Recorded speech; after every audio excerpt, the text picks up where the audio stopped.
Hey everybody, Dr. Greco here. Welcome to Minister in a Minute. Do me a favor, share this short video. It'll help us get the word out about the School of Ministry. Very, very important lesson today for leaders, for volunteers, for people who want to be more mature in their faith. And that is that love is a better way to seek out righteousness than truth.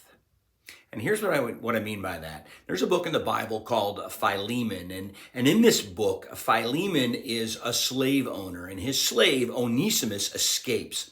And his slave, now, we don't know if Onesimus was someone who owed him a debt and had put himself in slavery to pay that debt, which was very common in that time, or he was an actual slave that Philemon had purchased and owned. Again, those things were common too.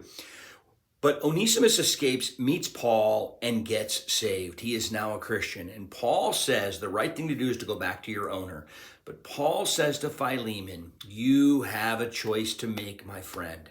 As a Christian, you can now do the right thing and set this person free, or you're within your rights to make him pay his debt and still keep him as a slave. And essentially, Paul is saying, you can do what's right based on love, or you can do what's right based on truth.